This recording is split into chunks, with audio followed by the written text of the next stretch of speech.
And get your fish on. Once again, what's up, Steve Chapman? What is up with you, brother?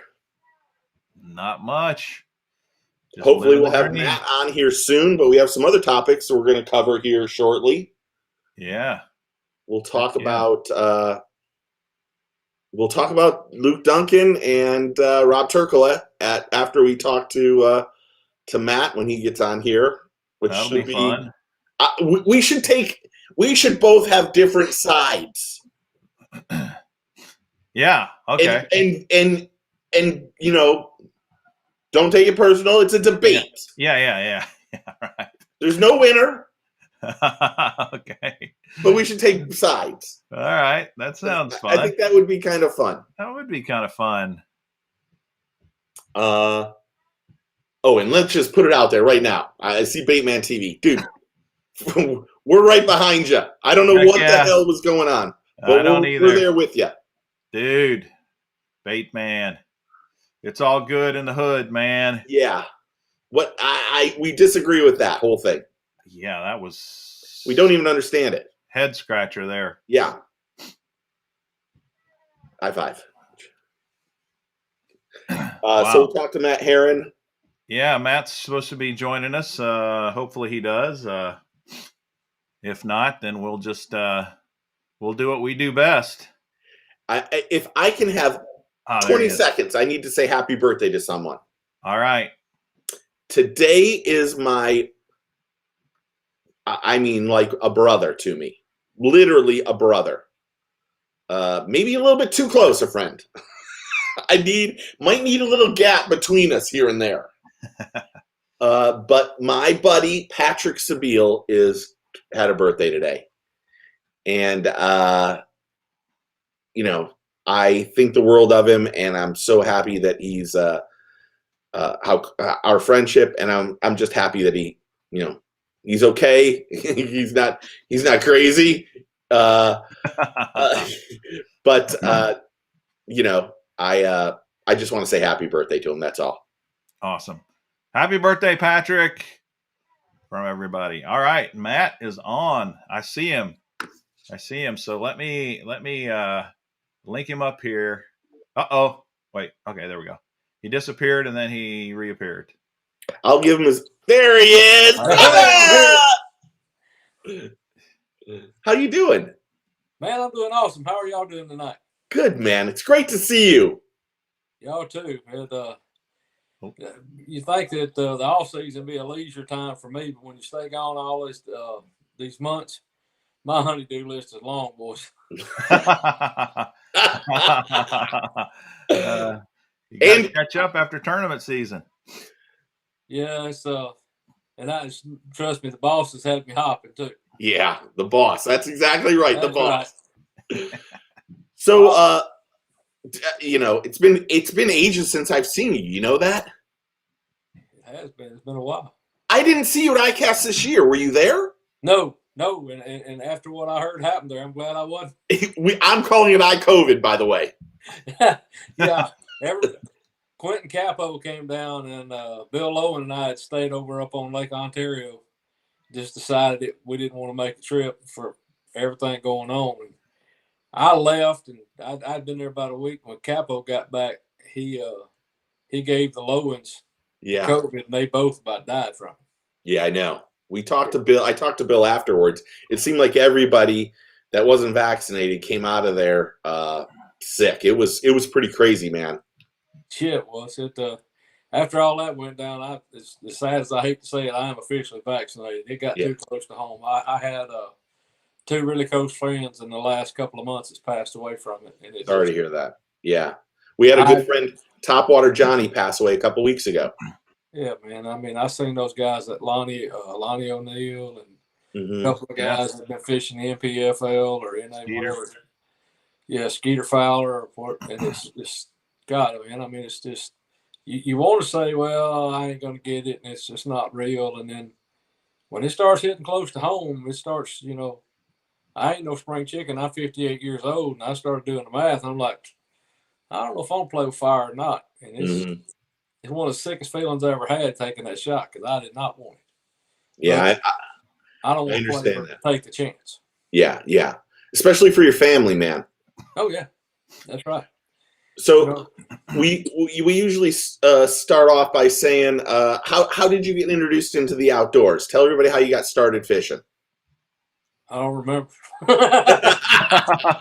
Yes, you do. Look, my mom has pictures of me in diapers holding a cane pole on a creek bank, and it's just my family's an outdoor family. You know, my great granddad fished, my granddad fished, my dad fished. Uh, it's just something that we've done, and I was one of those kids that was I got introduced to it, I went crazy. I mean, my whole life's been about the next bite. I mean, that's just how I am. I love it. It's my happy place when I can be standing on a creek bank or on the front deck of a boat. It don't matter as long as I'm fishing and I'm outside. That's just what I do. Yeah. I read that you won your first bass tournament at like age 10. I did, and it was kind of a combo deal. It was a kids fishing thing at a private lake. It was actually a baseball league. All the baseball teams. Somebody come up with a brainstorm. We'd have a fishing derby, and we'd have a bluegill division and a bass division and whatever. Yeah. I won my first one at 10 years old. That's pretty Did you get a trophy, or what? Do you still have it? I did get a little trophy, but I don't remember what I did. But that's long, man. That's a long time ago. Yeah, well, it's still cool. Oh yeah, it was cool, you know. And I was telling people a funny story. You know, high school fishing stuff has gone crazy. I had one of my football and wrestling coaches when I was in like junior high, 8th, 9th, 10th grade. His name was Ronnie Page, and Ronnie literally that many years ago, that would have been back in the 70s. He had like 10 or 12 of us there that were athletes and stuff, and he tried to get this going back then. And to see how it's taken off and see the excitement in the kids' faces now, and it's the new opportunities for them. And it's just I think back now, like how close we were to getting it right. It really is crazy when you think about where fishing has come, especially high school stuff, even the college stuff. When you see these younger kids now coming in and making it into the elites, are you shocked by how good they fish at all these places? No, not really. You know, the biggest thing that's changed that fishing is the availability of information. You know, you figure when I was coming up, I had 6 episodes of Bob Cobb and Bassmasters, and there, Bill Dance had his show, and I mean, there just wasn't a lot there. I mean, you had the TNN days, Sunday Evening Network, with all the outdoor broadcasts, but that was it, man. We had like 8 or 10 monthly subscriptions to Bassmaster, or maybe a fishing game magazine, but it wasn't there. I mean, and most of that stuff was so watered down and so generic, you really couldn't put a lot together. And when I come along, it was kind of like you either had to teach yourself, or you had to be fortunate enough to know somebody to teach you how, kind of point you in the right direction. Well, now with YouTube and all the information that's out there, I mean, you got guys at my level that are spilling their guts daily on a lot of this stuff. And if a young angler wants to learn, the information's there, and then you couple it up with the advancements in sonar, and they are light years ahead of where I was. Yeah, it's pretty amazing. What that kind of leads me to my question. You are known as a shallow water guy. You are a flipper, a pitcher. You are you're about as skilled as there is on the planet when it comes to that kind of stuff. So how has the whole sonar revolution with all this forward scan and 360 affected you and your fishing career? That it's made it harder to compete in some ways, because there's times of the year now where used to guys, if they weren't adaptable to shallow water, they would really struggle. And when I say that, it's that forward looking sonar stuff has now made it possible for these guys to catch suspended fish. Where used to, you know, if we had a big thermocline in the summertime, water stratified or whatever, I mean, it was a shallow water, grinded out, you know. Well, it's kind of changed all that, but yet in other ways, it's taken a lot of pressure off of some of those shallow fish. You know, Bill Owen and I were having a conversation the other day about forward-looking sonar and what's going to change next. And, you know, it's gotten to the point now with 2D sonar and DI sonar that we're seeing a lot of these fish, they won't let you get on top of them. They've had so much pressure from drop shots and people spooning, people getting right over the top of them with sonar, or even like on the Tennessee River, where used to you could just crank your engine up and idle till you found a big school. Well, you may find them, but if you idle over them now, you might as well come back in about 2 hours to sneak up on them, because if you idle over them, they're gone. Wow. And what's going to happen with this forward-looking sonar? Because they are being conditioned to sonar beams being fired at them, whether it's vertical or whether it's horizontal going forward. So it's changing, and it's no different than any other thing that we've experienced in the sport. Is I think back to the bait that I'll use for an example was buzzbait. When a lunker lure buzzbait first come on the scene in the mid-70s, you could throw that thing about 12 months a year, and the fish were absolutely obliterated. It didn't matter if it was hot, cold, they didn't care. Now go throw a buzzbait, and it's got its time and place. And they'll still bite it, and it's still an effective bait in its moment. Or like a whopper flopper. Whopper flopper for 3 or 4 years was just phenomenal. Well, it's just another bait. And what's happening is these fish, they are smart, and they do get conditioned what we're doing to them. So I'm thinking that going forward, it'll take a little while, but the forward-looking fish to that presentation too, or that, you know, that deal too. So I don't know. It's all changing, and it's another tool that anglers got to be able to effectively use to compete. If you're like me and you're competing and this is how you make a living, you constantly have to be like a sponge. Even at my age, I have to adapt and change and incorporate stuff to stay competitive.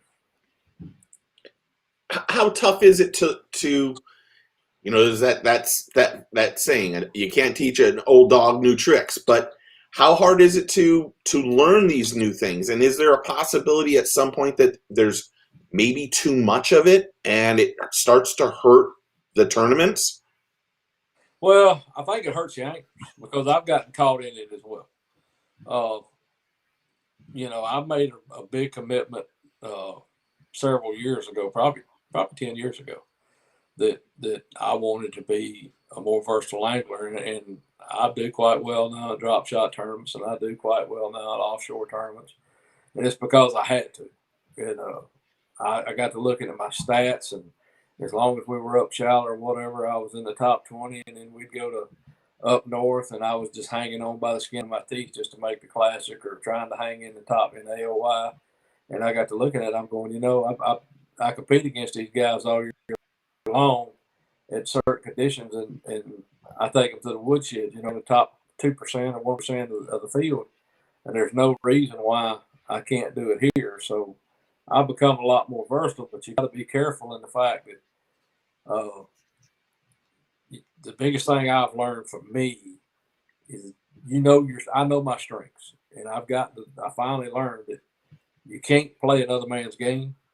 And if I show up and I know that there is a shallow deal going on, that's what I'm going to do. But yet, if I show up and I know that it's an offshore deal going on, that's what I'm going to do. But when you get caught trying to play in both games, it equals about a 99th place finish. You cannot play in both worlds. Yeah. I had to learn that the hard way. Yeah. Unfortunately. Yeah, for sure. So, Matt, I was actually a marshal with you out on a elite series event a few years ago at Table Rock, early spring, and Brandon. He didn't have a beard then, dude. I was with you either. Yeah, I didn't have a beard then. Real close. But I was with you maybe on day 2 or day 3. I don't remember which. And you threw a wiggle wart a lot. It was a spring turn, early spring. And you were still flipping and pitching quite a bit as well. And I was amazed at your skills. Your skill set is obviously incredible. You've got tons of experience in that. But I kind of wanted to, if I could, ask you a few questions about those techniques. First and foremost, you're the king of flipping and pitching. I caught a ton of pitching jig that day. Yeah, you did. Yeah. The flipping and pitching technique, though, we do have, we got a pretty varied audience. We got guys that are very experienced anglers, but we also have new guys that are trying to learn techniques and trying to learn about fishing and that sort of thing. And if a guy wanted to just get started flipping and pitching, whether it's a jig or a soft plastic, what would you recommend? What should he do to kind of get started? We're in and out, guys. Yeah, we're in and out a little bit. Were you able to hear me? I can see you. Yeah, we can see you. Maybe a little spotty internet. Yeah, might be. I'm showing he's got 1 bar on his signal at the moment. Oh, it shows that on this thing? Yeah, it shows me. I have 4, I think. Shows me yours. Yeah, you got 4. So maybe he'll pop back in here in a second. Yeah. We haven't lost him. He's still connected. Oh, there you go. Maybe. Okay, we see you now. There he goes. Now he's got 4 bars. Nuances of that technique is crazy. In the Southeast, it shows your social security number. Yeah, we're having a tough time hearing you, Matt. In and out. Matt, maybe try to dial us back. You got me any better?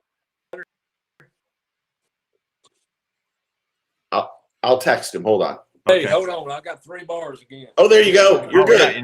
We got you now. I don't know what happened. I live out in the country. It's out. It's the interweb. It's the interweb. Yep. Yeah. But no, Ask your question. Okay. A good rod and reel setup don't have to be crazy expensive, but it needs to be something that you're comfortable with. Some guys like a little bit shorter rod. I would recommend nothing shorter than a 7.4, and then all the way up to a 7.6. I like fluorocarbon. 16 to 20 pounds, what I use for 99% of the applications that I do, and some type of a creature bait or skinny dipper.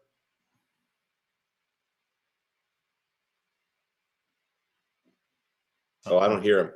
I know. I think he had someone call him. We lost your sound, Matt.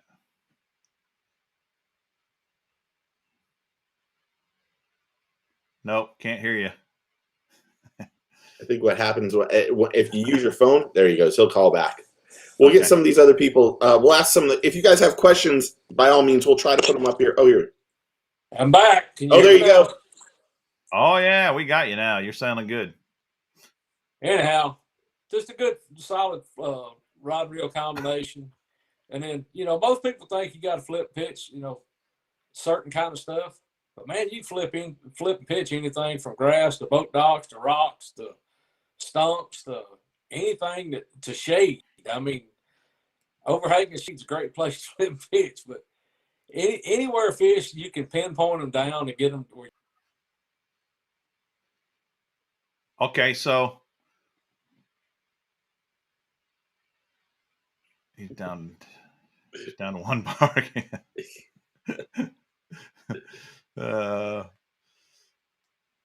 Does Matt peg his weights when flipping? Booster asked. We'll ask him here. That's frustrating for him for sure. Yeah.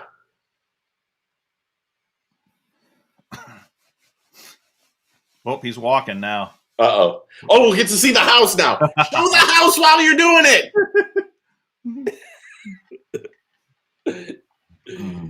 When we had Duke on and I asked him, no, he's going to the boat. Show me what's in the boat. George says, shake your computer. It always works. Yeah, just hit it a couple times.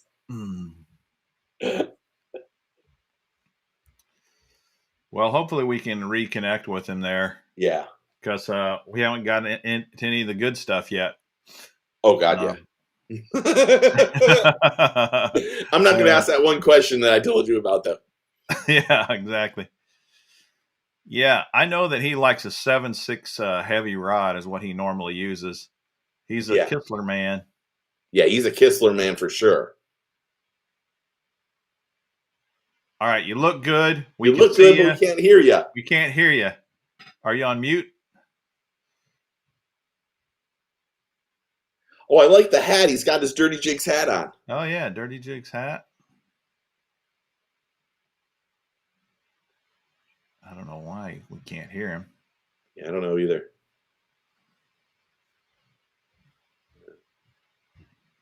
Man, the picture's better than it's been the whole time. The picture's better. Picture's great. We just can't hear you. Yeah, we just can't hear you.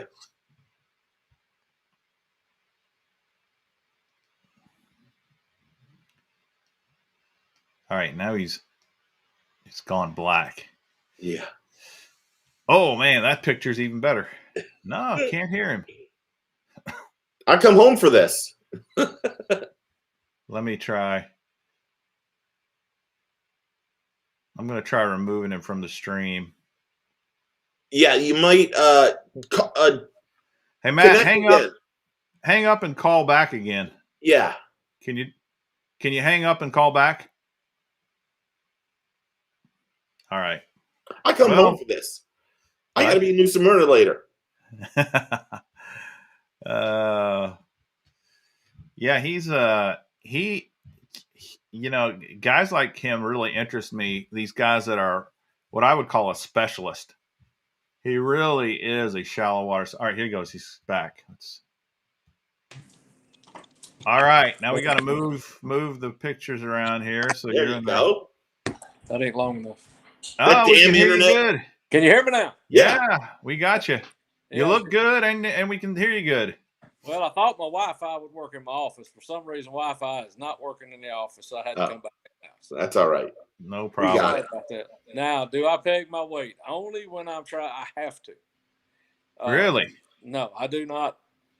I'm one of the old school guys. I feel like if you can pitch a Texas rig around, and I'm not trying to penetrate cover, something that'll make it where I have to keep it together, I do not. I feel like I get more bites when it's not pegged. It's a lot more subtle fall, especially like if I'm pitching a 3/4, like a 3/16 or a quarter or a 5/16. I don't peg unless I'm in vegetation or some kind of thick brush. Do not. Yeah. So how do you determine the size of the weight that you want to use? A lot of it has to do with the weight of the bait. A lot of it has to do, like if I'm fishing, a lot of these, like a reaction innovations beaver or spicy beaver, it's got a lot of weight to it. And honestly, to me, one of the biggest things that I look at when I'm flipping and pitching, and I feel like gets me a lot more bites, is I'm a guy that's really into rate of fall. I think that the rate of the fall of the bait is everything. So I really pay attention to where I get my bites, when the bite occurs. Does it happen halfway down? Does it happen on the bottom? I mean, there's a lot of little things like that make all the difference in the world. Okay, so that rate of fall thing is one of those mysteries that we novice anglers kind of scratch our head on a little bit. What if I'm just starting out? What weight should I just start with to get going? Just a quarter ounce maybe, or an 1/8 ounce, or what should I start with? Quarter ounce. I mean, a quarter ounce is a good all around weight. If you're fishing somewhere, it's just pitching around boat docks or pitching around, scattered brush or lay downs or whatever. As long as you're not trying to fish some incredibly deep depth, no more than 6 or 7 foot. fluorocarbon line is what really kind of changed the need for weight. Pretty much years ago when we were fishing mono, a lightweight was a 5/16. Oh. And then we went up from there. But now that we're using fluorocarbon and tungsten, it's totally changed the ability to detect bites, and it changed the ability. Tungsten just falls at a different rate of speed than lead. So it's totally different. But a 1/4 ounce is a good all around weight to start with. Okay, I got my 4-inch beaver and I pitch it in there. Do I just let it drop in once and pull it completely out and then throw it in, or do you shake it a little, or what do you do when you drop it in there? Do you leave it or do you bring it right back out? Depends on what I dropped it in. If you're just going down a bluff wall and the fish are suspended on the wall, you can drop it up there, and if it hits the bottom, you can pick it up once, pitch it again. But if you're throwing it up there and you're in a laydown, you want to walk it all the way through the laydown or in the brush pile. There's a lot of variables in there. That's what makes fishing such a great sport. There's no one common deal. Each scenario is different. Right. Do you use a straight shank flipping hook, or do you use an EWG? Always. Okay. And do you snell or not? Only time I snell is when I go over 3/4 of an ounce. Okay. With braid. Oh. Anything over 3/4 of an ounce with braid, I'm going to snell. And the biggest reason is there's 2 reasons. Number one, it's a totally different style hook set. You don't want to snap when you're using braid, because you're going to knock fish's mouth open, and that bigger sinker is going to make his mouth come open. So it's more of a pull set, and by allowing that hook to be snelled, when you pull, it kicks that hook up at a 90, and it makes it easier to hook them. Okay. Yeah. So that's one other flipping question here before I turn it over to Steve. How do you keep from backlashing while you're flipping? I've just done it so long. When I get guys in my boat, it kind of fries their mind that I'll haul off with that little 100 bait cast reel and fire it under God knows what, and you just don't think about it. But it's a lot of us having the right rod. A lot of backlashing occurs from the rod, not the reel. Really?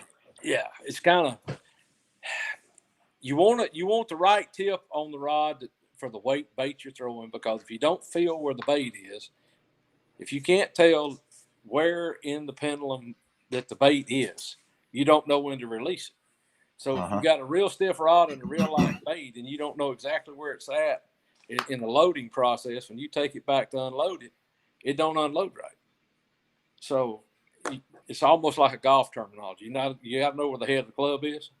Well, fishing, you got to know where the weight of the bait is, and if your rod action's wrong and it's too stiff or too light, you never do get it to unload right, and it's going to lead to backlashes. You're just going to have overruns like crazy. Dude, that's unbelievable information. Yeah. So most guys, I've never heard anybody say that. About this is the sorriest reel I've ever used. And it backlashes like crazy, and I don't know why. Well, most of the time, you might ought to start looking at your rod, because it's either too stiff or too light. What you're trying to do with it. One thing another thought you triggered in my mind, when I remember buying these really, really stiff rods, because I kept hearing everybody say, you need a broomstick. If you're going to flip and pitch, you need a broomstick so you can really get them out of the cover. And I'm telling you, that rod was so stiff, I could not control that bait at all. No. It drove me crazy. And it'll wear you out the course. Yeah. I'm sorry about this. I got to plug with you're doing this all day. Yeah, you do. And it's, also, I can go by a guy, and it's funny, out of all the years I've been doing this, I kind of got eat up with flipping and pitching in the late 70s. I mean, I was, when D. Thomas and Basil Bacon and Denny Brower got going up, I was a 17, 18-year-old kid, and I was just engrossed with it and have been my whole life. But you watch a guy that totally extends his arm out, because I still like what some people call short lining, where you pull a line in and out and truly flip. Yeah. And you see guys crying with their backs and their elbows. My God, my back's killing me. My God, my arm's killing me. My elbow's killing me. I can't flip pitch all day. It kills my elbow. Well, it's technique. You never extend your arm. Your elbows, your arm stays by your side, bent at a 90, and it's done with your wrist. And guys try to use their whole arm, and it absolutely will destroy elbows. It will destroy your back. They get slumped over. They don't stand up straight. And just basically the physicality of it. If they just would get their you wouldn't think posture and form would matter fishing, right? Yeah. If your posture's not right, flipping and pitching all day long, it will absolutely kill you. Do you turn your reel sideways when you flip? I turn it sideways, upside down. Just depends on how I'm trying to get to where I'm trying to get. Gotcha. Yeah, but I mean, most of the time, you know, the back of my hand is to the sky. And, and that allows me to flip to truly, to fold my wrist almost at a 90. And the rod's almost across my body to 45. You just have, it's all in what you get used to. And I mean, I've never, thank God, in all these years, I've never had wrist and elbow troubles. And it's because of I don't put undue stress on it. And the way that my technique is, just like flipping and pitching. How many guys you see make a pitch, wind the bait in, put it in their hand, make another pitch, wind the bait in, put it in their hand. Once I make one pitch going down the bank, I never put that bait in my hand again until I'm done. You just use the old pendulum deal. It never stops. Yeah. It's in and out, and I use the weight of the bait, and it's just a fluid motion steadily going. The only other thing I can tell you that probably I feel like one of the keys that, and I fished against a lot of guys, and I could go name a lot of names, that some of the bigger names on the sport that I laugh at, that do not know how to run a stroke motor. They set that bad boy on about 90, and they burp that thing all the way down the bank. And you'll hear the thrust wash up under the bow of the boat, and then they're off. And the thrust will wash up under the bow of the boat, and they're off. And we'll go down, if we're in a creek, I'll be going down one side and they're going down another, and I've got mine set on 20%, and I never take my foot off of it. And they're over there doing that. And yet when we get to the back of the creek, I'm there 20 minutes before they got there, and I didn't scare everything in the creek off. I mean, it's boat control and it's posture. That's all it is. And just paying attention to subtle stuff like, where was your bite? I mean, always pay attention. Was the bite on the bottom? Was the bite halfway down? Just every bite is the clue. And once you figure out the clue, it's just a riddle then. You solved it, now go catch it. Okay, we may as well get this question out of the way now anyway. Steve's going to have something he's going to talk to you about quite a bit, so I'll just take a little extra time here. When you're flipping and pitching, I'm actually enjoying this. Does color matter? Yeah, no. I tell you this, I keep about 5 color baits in my boat. 5 colors. But you like that? You like that spicy? The beaver you're using a dark color. We've talked about this. I mean, it's Reaction Innovations has some great colors, by the way. Oh, the best. Oh yeah, but they're for fishermen. Yeah. I guarantee you, if you did a survey on 90% of the guys that do this for a living, we don't have a big enough truck to haul all the colors. Yeah. And for the most part, black and blue or green pumpkin work. Yeah. I'm serious. I'll have all these wild colors, and I'll get a new color, and there's sometimes I've seen it make a difference. But for the most part, when they say go on Derby morning, I got something real stupid basic on there, and I'm the guy that believes it's zip code. It ain't bait, because I done been in the same areas with guys, and everybody's throwing something totally different, catching them, and you're thinking, boy, if I ain't throwing this black and blue color bait right here, they ain't catching one. And at the end of the day, everybody's got them, and everybody's throwing something different. So it was just being around it. So what about spike it? Do you spike your baits a lot or not? I'm a big believer in 2 colors to dye. I use chartreuse and I use orange. So when do you use which? I use chartreuse when I think they're feeding on bluegill, and I like to spike stuff on orange tips when I think they're really feeding on crawfish. Very, very logical. Yeah, I mean, like I said, I'm really dumb. I don't Well, man, that's some great information. I love this kind of stuff, and So do I. you are a master at this, and I really thank you for that information, because it's very educational, it's very informative, it's very interesting to hear from a master how you do something. So thanks a lot, Matt. You're more than welcome, guys. Okay, so here I have we're still have going back and forth because I got some questions. Okay. When you go fishing with the average Joe, and just someone that isn't a pro, what is the most common mistake you see that the average angler makes that they should change right away so that they can catch more fish?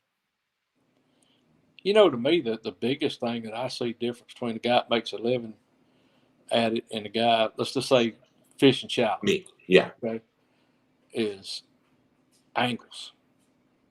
Sounds well, what is angles, right? It's the way that I present a bait to a certain piece of cover. And the way you effectively cover that. And Rick Clun told me that in 1994.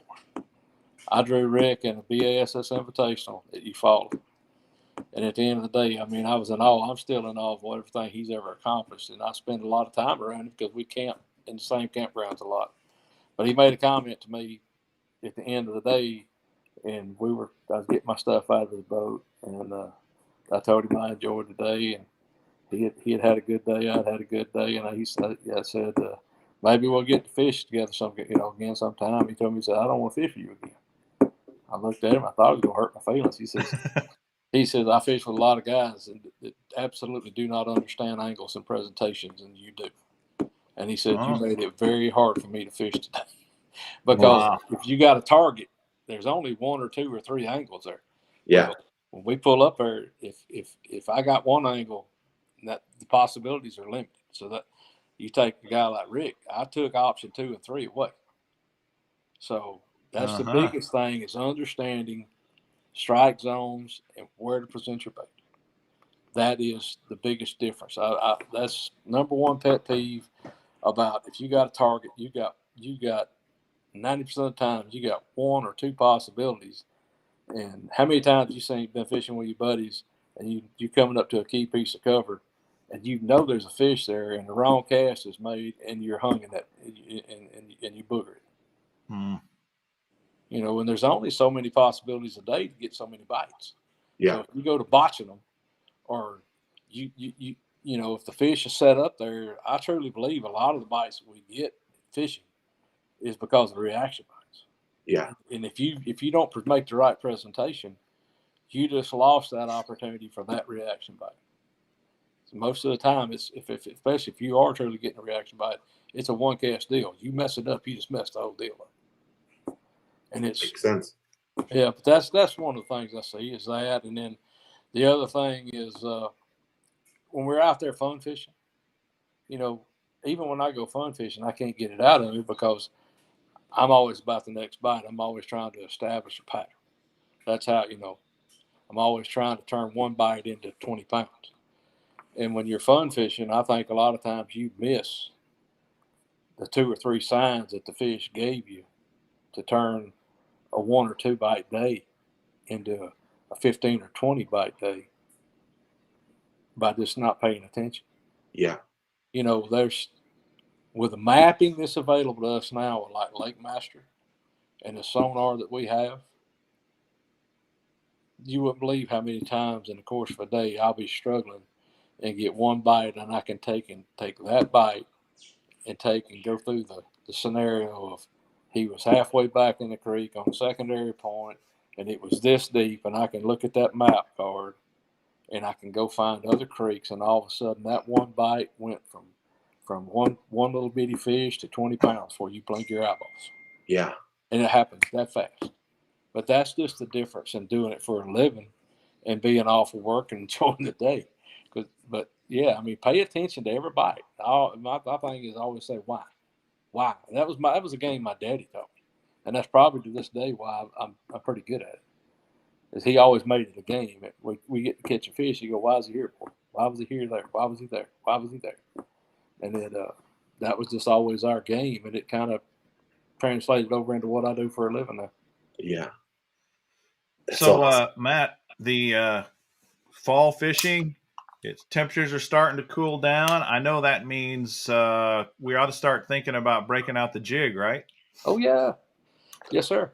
What do I need to know about that for fall time jig fishing? Uh, to me, the fall fishing with a jig is all about ready to fall. A lot of times you start early in the year as the water starts cooling. They'll suspend up high. They're to me they're more related to bait early in the fall. Mm-hmm. They're on shad and stuff like that. Mm-hmm. I love white jig this time of the year. Absolutely Okay. love Huh. it. I take a white jig and white spicy beaver, shove it on there, and it's absolutely deadly on a world of different targets for fish that are heavily feeding on shad. But as the fall goes on, I think as the water cools, a lot of these lakes, you take like up, you said something about Table Rock or Bull Shoals or Mm-hmm. this time of year they start drawing those things down and water levels start getting low, and I think it kind of exposes a lot of crawfish. Uh, they kind of Okay. they're up shallower, and there as the water starts cool, they get a little more active.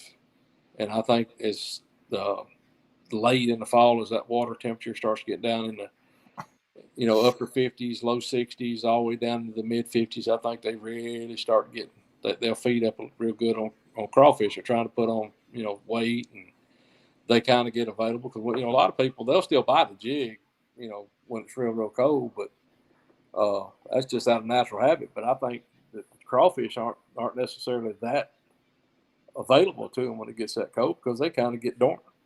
Mm-hmm. So Mm-hmm. they quit.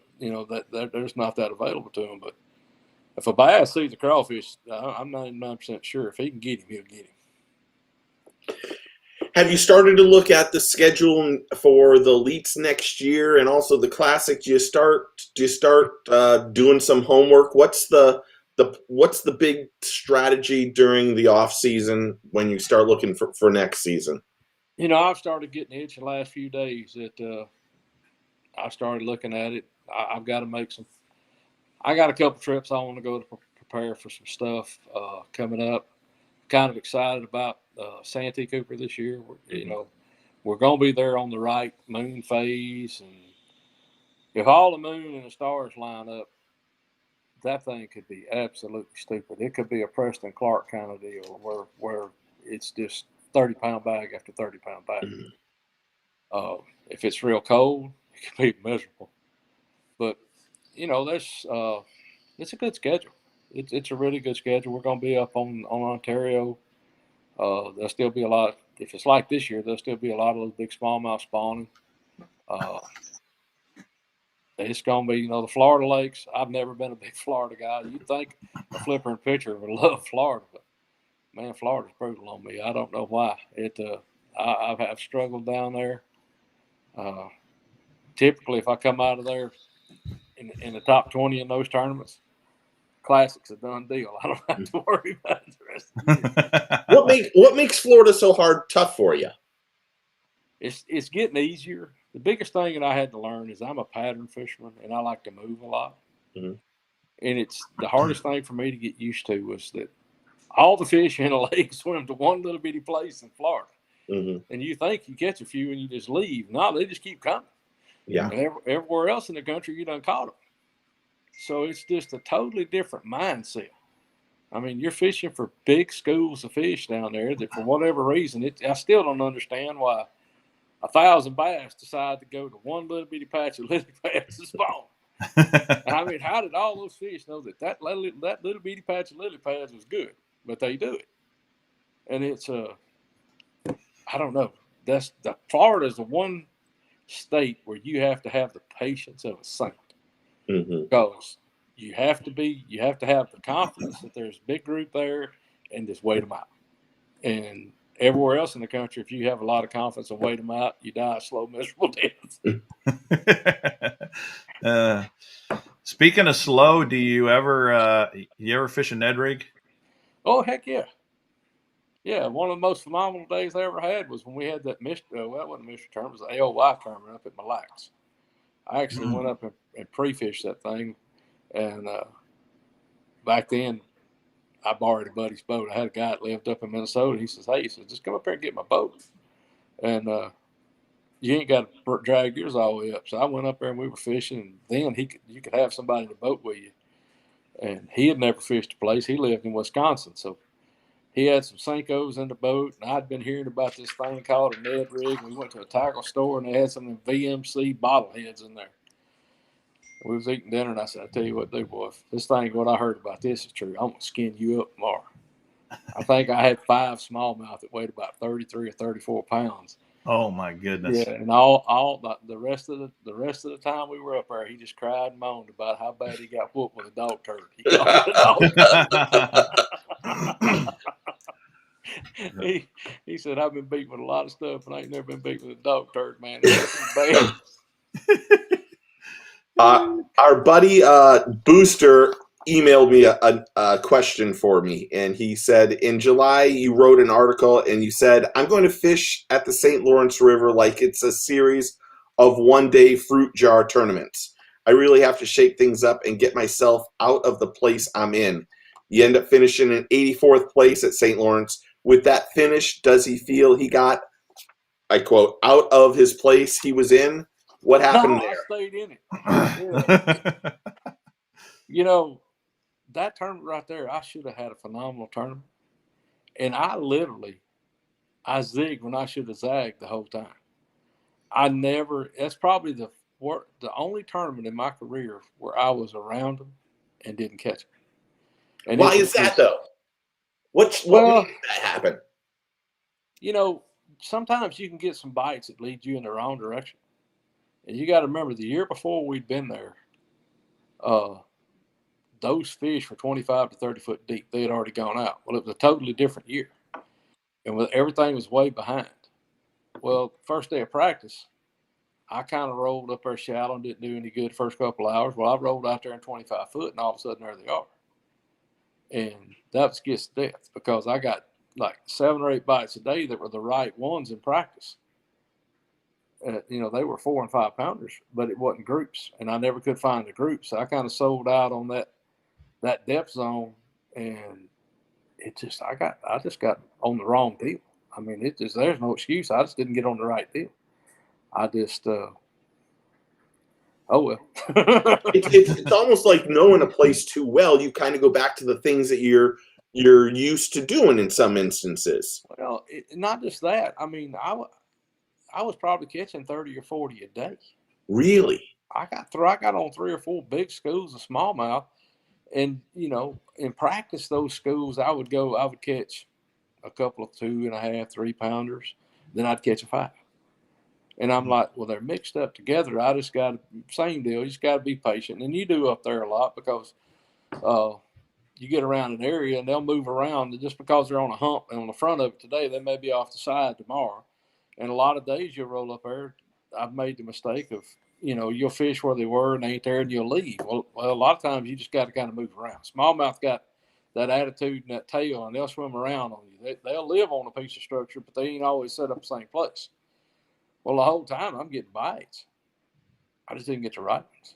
I mean, it was the stupidest thing I've ever seen. Yeah.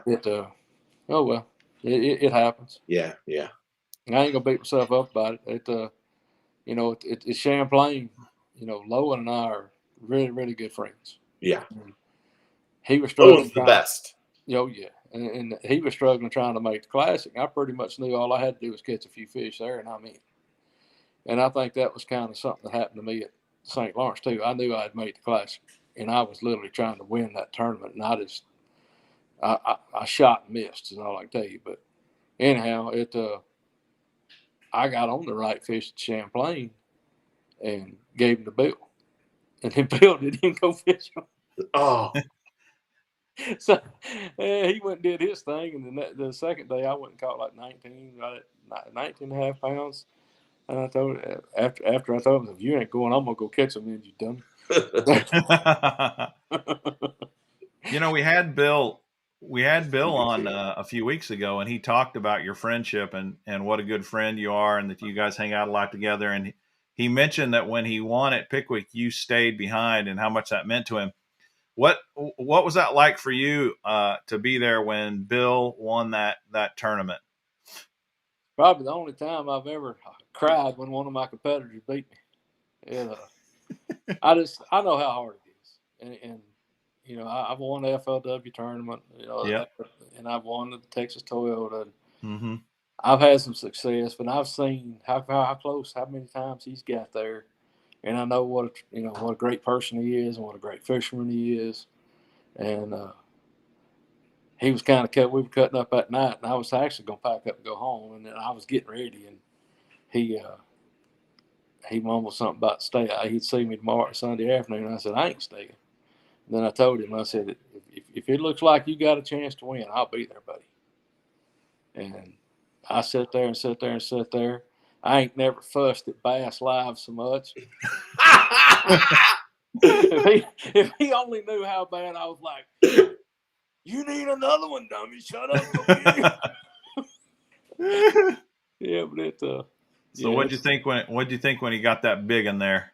I was on him worse than that after that, because I think he'd realized he done kind of kicked it in neutral. He thought he'd done won, and I was watching what Brock was doing, and I'm fussing at live, going, man, you need to shut up, go catch another one. This dude's wrecking them.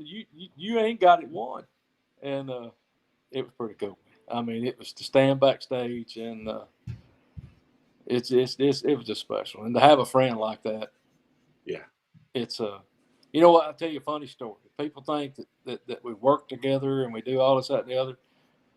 We do and we don't. We share what we think they're doing. You know, are they in the creeks, or, you know, kind of just what we think, what stage the fish are doing, and this, that, and the other. But out of all the years that he and I have been buddies, and out of all the years that he's known where I was, and I've known where he was, and I've known where the fish were, I bet you there ain't been one time that we've crossed paths in a tournament. Wow. Once. And that's just common respect, and that's just the way we do it. And it's you got to have a good friend to trust somebody with your livelihood. Mm-hmm. That's for sure. You can't say anything more about Bill. He's just a genuine good dude. When he was on here, he was the one that said, "Oh, you should get a hold of Matt." And I'm like, "Oh, every time Matt and I talk, I end up doing an interview with you, and then I put the camera down. I'm like, we should talk about this." And then but Bill is just one of the good guys. You talked about Brock. How good is that young man as a fisherman? He's really figured it out. I mean, he really has. He's come into his own this year. I hated to see the heartbreak in his face at Pickwick, and I'm tickled to death for Bill, and I seen that it was devastating to him. I mean, he really thought he had won that tournament, and I went up to him and afterwards, and I put my hand on his shoulder, and I told him, I said, "Buddy, you ain't got nothing to put your head down about it." I said, "You did everything you could do to win this tournament." Yeah. I said, "Bill Lowen caught an 8-pounder," and I said, "You can't do nothing about that." Mm-hmm. Yeah. I said, "You fish clean." I said, you keep doing what you're doing, and you're gonna get yours." Mm-hmm. And that's all. That's all we can do. I mean, just do your job. Don't worry about the rest. And if you catch it, your time will come. Yeah, he's an amazing angler. He is. There's a bunch of young guys that are coming up, man. I mean, the field that I'm fishing against right now, it gets stronger every year, and it's kind of funny that the Elite Series field as it is right now. Before the split, there was a lot of egos, guys, a lot of egos, and a lot of what you call Neanderthals. Yeah. Big heads. And I'm going to tell you right now, I don't miss them at all. And it's just because in the last 3 years, I've stood in bag lines, and I've stood in pre-tournament meetings, and I've stood shoulder to shoulder with these guys. And there's a general goodness about this group. There's a closeness about this group. We compete.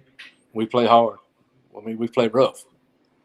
But it's nice to come in at the end of the day and see smiles and see people that are want to be there, Mm-hmm. and ain't got something negative to say every word that comes out of their mouth. Mm-hmm. Sorry, Mr. Bass, I have to ask you a follow-up. Go right ahead, Steve. What do you think about the guys that, like, I mean, there's like Prosnick coming back? That's wonderful for y'all, in my opinion, because Prosnick's a great angler. But what are your thoughts about the guys who made that decision to leave and were very vocal, and then out of nowhere realized the grass wasn't as green as they thought, and now are made their way back? Do you welcome them back? Sure. I talked to Jacob Prosnick up here at Neely Henry. I live right here, and he was up here last year, and he was really struggling with the idea. You know, yes. He had made the decision to come back, and I mean, I was just going to pull over. I didn't know if he talked to me or not because he was still fishing.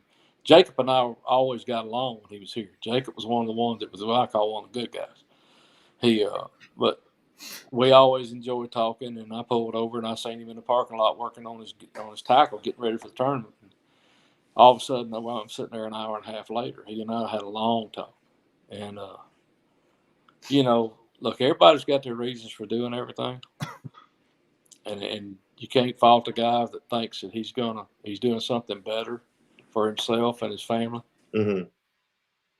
But unfortunately, this sport is as much driven off of sponsors as it is off of anglers, off of competition.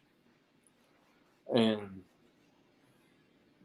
the media machine that Bass is how we all make a living, because they provide us a great platform to compete, but yet we're able to promote whoever wants to sponsor us, as long as it ain't some god awful off the wall perverted product.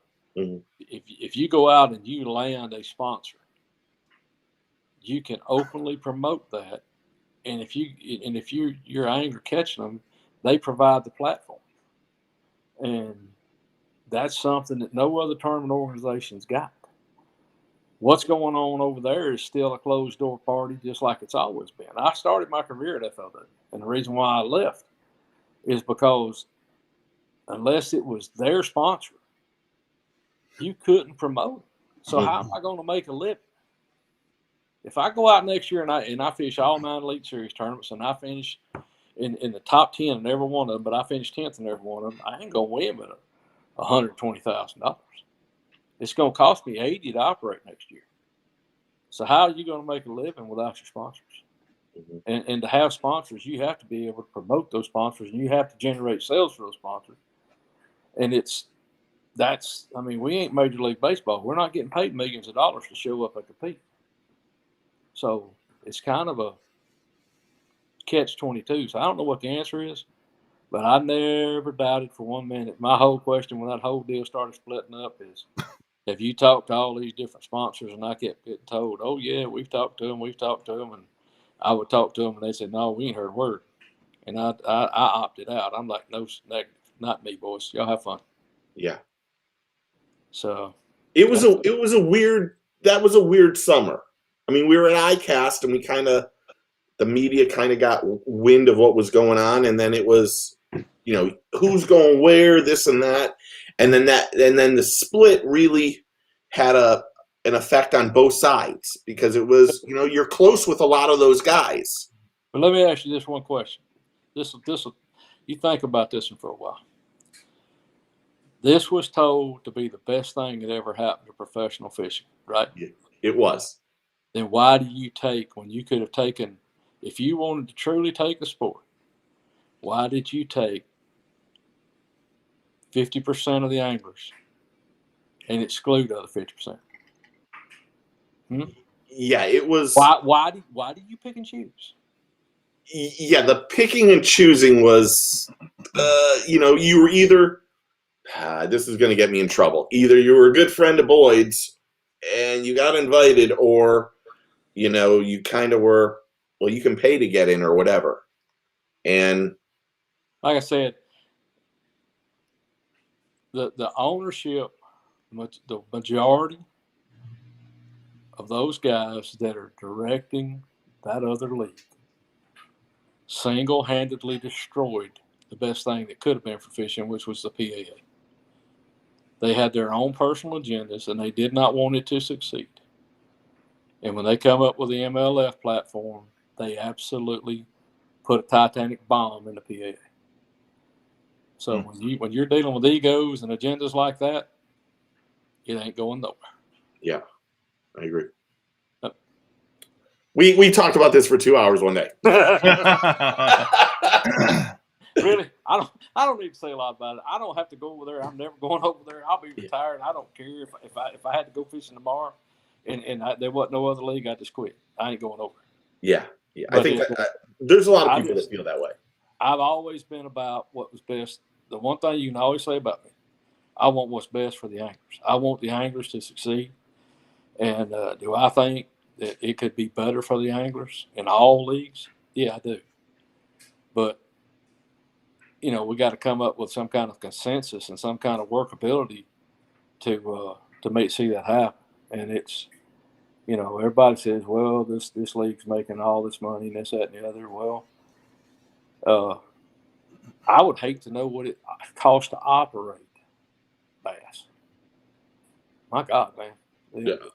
We could. It's probably more. You can imagine what it is. It's probably more than you can imagine. Oh, I couldn't imagine. I mean, I help run a business day to day, and I mean, people don't see all the payrolls, and they don't see all the Social Security taxes and the income taxes and the insurance, and I mean, this goes on and on and on and on and on. And when you see the number of employees and what it costs to put them on the road for the weeks that they're on the road, and and they're like us. They ain't in this deal to not make a profit.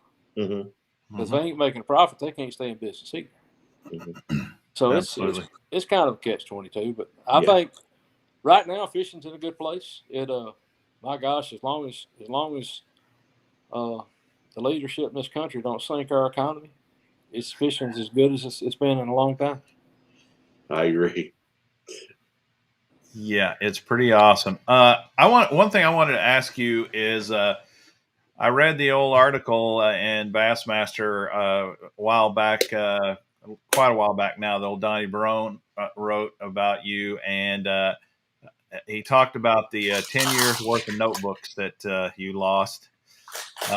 And I didn't really want to get into that too much, but what I did want to ask you about, because this fascinates me, the fact that you for so many years have kept these meticulous notes about your fisheries and the way you fish. And I think this is something that so many of us never even think about. And that is taking notes of your fishing. And I was hoping maybe you could share that with us a little bit. When he done that article, he kind of got messed up on it, but it's okay. We had moved, and in the course of moving, we built a new home, and locally around here, I had kept notes after notes after notes. I mean, I could go back to March at Lay Lake for 15 years, and I was, in my younger days, I eat up with it, son. I was notes and detail oriented, and somehow in the move, all that stuff got gone. It was we were throwing stuff away and burning stuff. You know how it is. We've been living in the house 30 years. Yeah. So they were gone, and that's what I was telling him. I said, I feel like part of my soul was gone, and I still jot down notes here and there about certain tournaments, but I'm not near as meticulous as I used to be, simply because if I were fishing bodies of water X, Y, and Z, and I was going to fish in the rest of my life, I would keep notes like water temperatures, time of year, all that kind of stuff, and that's what I did. And you'd start seeing a pattern there about what triggered them. But anymore, where I fish bull shoals now. How many times have we been there in the last 4 times?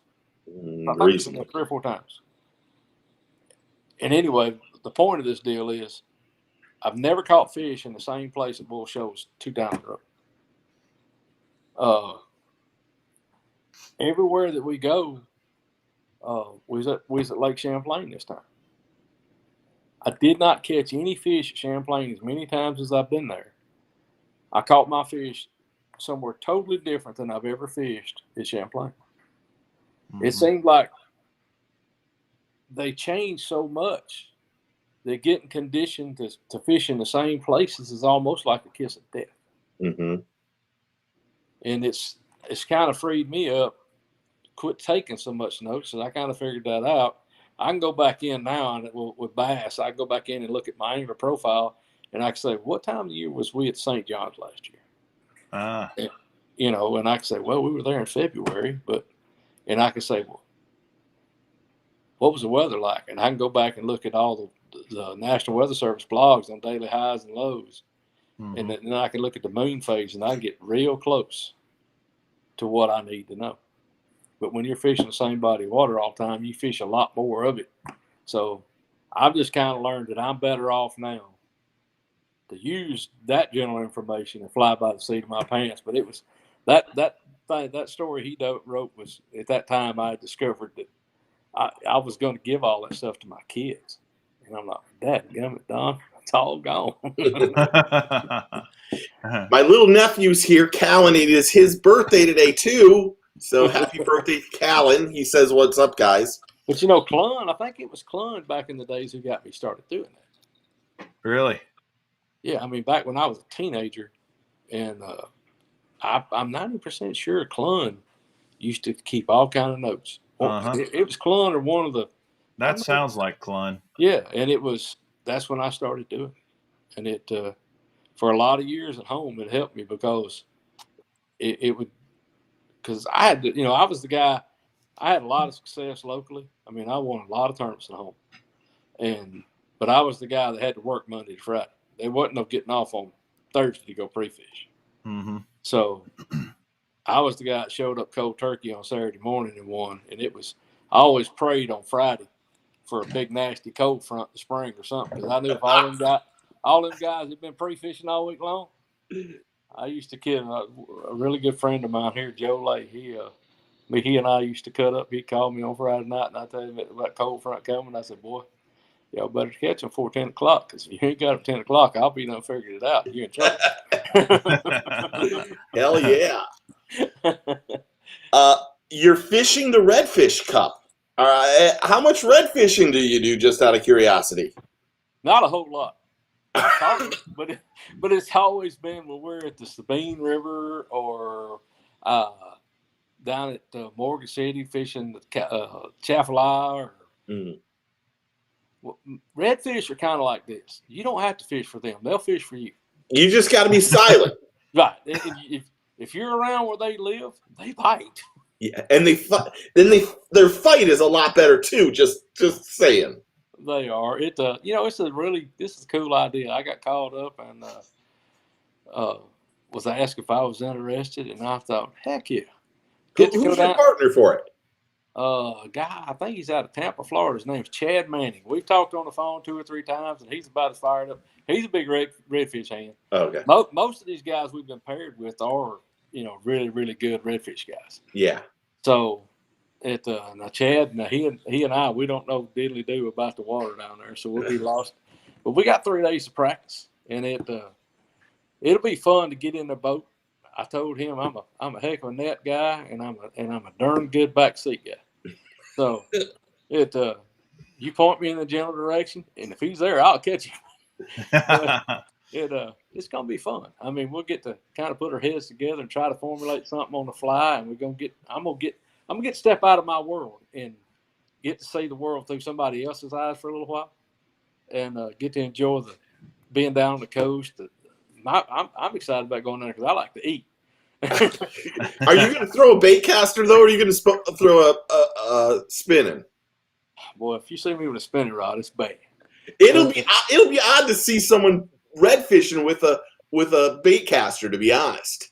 Well, the only reason, you know, I was talking to Chad, and the biggest reason he gave me for using a spinning rod so much is if you're looking at them, you can throw a spinning reel a whole lot further than you can throw a bait caster. Yeah.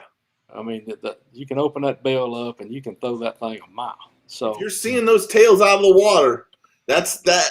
You But know, with your accuracy, that's going to be the best thing about it. You'll be dropping dimes on their noses. It's going to be funny because they've kind of thrown some curves in there. We can't use platforms. We can't. You can't use a polling platform? No. Wow. We're all fishing out of bay boats. So we'll be in 23 to 24-foot bay boats, which is going to make it really interesting as far as trying to get back. In that skinny water. In that skinny water. So they've kind of limited us on that. You know, some of these guys have got some highly specialized flats boats, and you know, they're really set up for it. So as far as that competition goes, it would kind of make it hard on us, but it's going to be neat. I mean, as long as we don't get no major cold fronts, and I want it to cool off, but that I'm sure by I will be there the 12th through the 14th or something. The weather ought to be gorgeous down there, and like I said, I like to eat. I ain't never been near the Gulf Coast down there where they have something good to eat. Yeah, you'll eat really well for a few days. Yes, sir. So Matt, your home lake is Neely Henry. If I've never fished there at all, what's the best time of year to go down and give it a try? You know, my favorite time of year is in the fall. Right now, really? I mean, I really like it in November, December as it starts cooling off. Yep, it's fun lake to fish, and it's a good bass lake. I mean, it's got spotted bass, largemouth, and they kind of get aggressive right now. The shad, I was up that way just trying to drove through town, and I could see all the backwaters. The shad have already pushed up in all the sloughs, and so I'm sure the bass ain't far behind, and it won't be long. They'll be eating a buzz bait, and the square bill and the spinner bait to get going, and as it cools off, we'll get to catch some Coosa River spots out on the river with a jig. And then awesome. My favorite thing to do over now, you ain't gonna believe this, but I am a diehard love to shoot dock crappie guy. Really? Oh, I'm a perch jerker, man. Really? It's just funny to see them folks. They'll be up there on their piers and stuff, and you got a wrap boat, you got your feet dangling off, driving your Ultrex with your fingers, and got a 4-foot rod with yellow line on there shooting crappie. That's a skill too. That is really cool. Look, they ain't. I guarantee you, if you survey every one of us at tournament fish, we're still. I know I am. I'm like a big kid. I want to get bites, and by this time of the year, you know, you kind of you burn out. You get tired and the grind and mentally, but it's kind of cool just to go be a kid again and get a bunch of bites and enjoy the day. And just I don't know. When I quit loving doing that, I'm gonna get out of it. Yeah. Okay, we're gonna let you go if you don't, because I don't want to keep you all night. But I know I have a couple things. Everyone, you got to go. Make sure you go to Facebook.com, Matt Herren Fishing. Make sure you check out Skeeter and Yamaha, Dirty Jigs Tackle, Reaction Innovations. I mean, I can't say more good things about the skinny dippers. I'm not saying I throw the skinny dipper since I live in Florida, but I am saying I throw that skinny dipper all the time. And Minn Kota Hummingbird. What's that? You don't throw a Houdini color in it, do you? No. It's black and blue, and that's it. You need to throw that Houdini there. You know that skinny dipper, you know, at one point in time, they don't own the marina at Lake Big Toho. Did you know? I forgot their names. Detweiler? Yeah, they just sold it. Yeah. And but I remember going in there and going fishing, and they had was a wall of skinny dippers, and I thought, what is there no other baits made for Toho? And Cody was like, you know, you need this, Steve. I'm like, okay, whatever. And then the whole day I wrecked them, and I'm like, oh my gosh, what's going on with this? But broaden your horizons. Get you some June bug. Get you some Houdini, and that penetration. I mean, if they don't bite them three, you ain't gonna catch them. Yeah, I mean the bait's wonderful. I'm just saying that right off the. I ain't seen a bait yet you can cover more water effectively than you can with that bait. Yeah, that bait. It's a great search bait. They bite it, they eat it, they destroy it. And you want to know the other good thing about it? Now that I'm off topic and I'm not even thinking about it, those baits last. You know, you can catch 5, 6, 10 fish on one bait, which is nice. They don't just tear off after one bite. You're redoing it, which I appreciate. Well, I'm planning on wrecking some redfish with it. I promise you that. Yeah, that's you probably will do well. Okay, Yeah. Minn Kota, Hummingbird, Bandit, Kistler Rods, Leak Tungsten, Buck Island. Make sure you go check out Matt and give him a like. And dude, we really do appreciate the time, and we're so happy. You dropped some knowledge on us today that I'm like, my mind is now a little bit perplexed and going, I've been flipping the wrong shit. Oops, sorry, the wrong stuff at the wrong things, and now I'm like, I need to go out flipping. I need to go out and flip the weeds out in the frog pond. I'll tell you a little story before I get off here. When I was down at Lay Lake, that lake used to, and it still is, it's full of water willow. And we got to going, how many of you ever heard of a Shimano brush buster reel, flipping reel? I have not. No. That was back like in the 70s. They come out with one that literally didn't have a worm gear on it. You mashed the button, pull the line out, and we were flipping. We wasn't just pitching, and we had back then, and then we had I think they were Fenwick fiberglass flipping sticks that weighed about 17 pounds. But me and a buddy of mine that I fished with forever when I got tournament fishing, we got so engrossed with it, we would literally. I was so broke back then. I didn't have money. Well, I think we might have took a sandwich. Couldn't afford nothing else to drink, so we had one of these little 2-gallon Igloo water coolers. And in Alabama, in July and August, it's hot sun. So we fill up the ice water cooler. We take 2 flipping sticks apiece, and I went down there and I flipped that grass. We'd go every Saturday and Sunday, and I learned more. Everybody said, well, "How do you learn so much about flipping fishing?" I said, "That's all you do all day, and you want to get a bite. You learn a lot of ways to do it." That is true. But yeah, I mean, if a guy wants to learn how to do it and get effective at it, just commit to it. I mean, you don't. Some of the best flipping and pitching time or pitching baits lakes I've ever seen is lakes that people would never dream you do it on, and those fish don't get pressure. Mm-hmm. Like I said, something as simple as shade can offer you some unbelievable days on the water. Yeah. Yep. Awesome, man. You're really the best. Really, we had Bill on the other day. I said to him, the one thing I love about you is you just shoot it straight. You're not giving us a line of BS. You just are honest, humble, and good. And I love you for it, man. Thank you, buddy. Y'all call me anytime. Great show. We'll talk to you soon, Thanks, Matt. Appreciate it. Bye. Later, bro. Take care. Wow. Dude, that was better than anyone we've done. That was great. Man, it was that was great. Stupid. Yeah. He's awesome, man. He's amazing. We need to have him on again soon. He's got so much knowledge. I mean, if you think about it, we only talked pretty much about one technique. Yes. He doesn't know. He's not just locked into only one technique, by the way.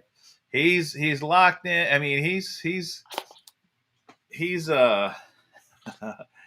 talented, you know. Yeah, and just a good dude. Just a really, really good dude.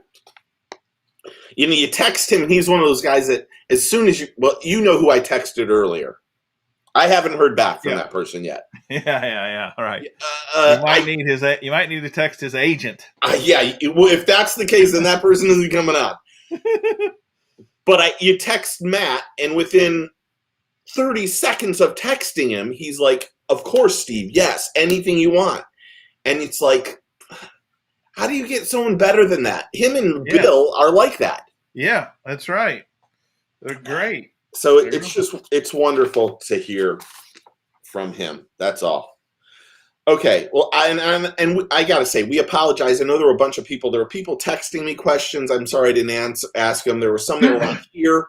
There was one good one that I really wanted to ask about him and Tharp. Yeah, I saw that. I almost asked it, and then I thought, well, I don't know. Yeah, I was unsure about that one too. I know that issue. I remember seeing it on YouTube about 72 million times that weekend. Yeah, it was fun to watch. Yeah, it really was. But I wasn't sure how. I didn't know how to broach the subject, to be honest, because he was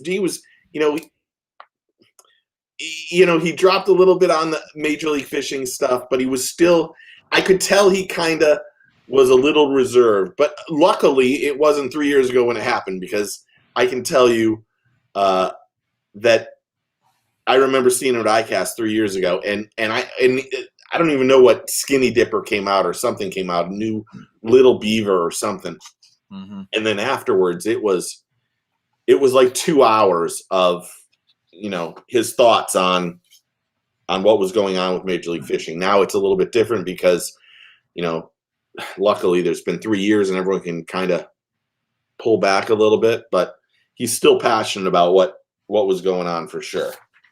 No doubt. No doubt. It was cool. It was fun. So since last time we talked about it a little bit last show. Yeah, it just popped up last show, didn't it? It was just starting to percolate. It wasn't even that big of a topic. But the Luke Duncan Rob Turkula feud, we'll be brutally honest. We were going to do a show on everything we had learned on Friday night. Yeah, we were going to do an emergency show. Yes. It would have been fun, but we thought, we need to be fair here. We need to get all the information. We don't want to spread any rumors. We don't want to start talking about something that we don't really know what we're talking about. Yeah. And there was so much that was said. If you missed Luke's initial show, Luke he was very upset that Rob left the tournaments early, 2 tournaments early. He went off. Yes, he did. And what was your opinion? What'd you think of that little diatribe? The controversy clicks, as I like to call it.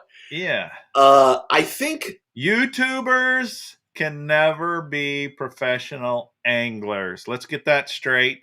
Get it out there right now. Yeah. Because that's a hard and fast fact. I don't know if it's a fact. I'm just kind of interpreting what Luke said there. Yeah, it was his opinion, and he's allowed to give his opinion. You can kind of see a side for both, but I think the part that that I had to side with, there's ups and downs. First, let's just say Rob made a video, and both of them end up taking it down, which was good because Luke started getting death threats, which is completely out of stuff. Yeah, but ridiculous. In my opinion, while I think Rob should have just told them what was going on, in my opinion, NPFL needs Rob more than anything. And that's just my opinion. Well, he's got to be, just as far as the general public goes, he's got to be the most well-known person on tour. He is. I looked up. You know how my stats stuff goes. Yeah. Mr. Statistician. Yeah. So, as much as they don't want to probably ever admit this, Rob, NPFL on Facebook and YouTube had about 140,000 views. And that was it. That's not a lot. That was for the whole season. I know Turkula paid his money. He's allowed to go whenever he wants. But you still got to remember, it's very frowned upon to leave the tournament early by everybody. Yeah. But he's allowed to do what he wants. I'm not taking. Let him do whatever he wants. Yep. In the very few videos that I saw that he talked about NPFL, he had over 1.5 million views. So 10 times. Yes, at least 10 times. Yeah. And when he was down here in Florida, while there wasn't a ton of people at the tournament, he gave away all of his tournament gear on the last day. And that last day drew in more people than any of the tournaments together. Yeah. So while you have to go, NPFL Luke does a great job. I'm not taking anything away from Luke or David Dudley or Fat Cat, any of them.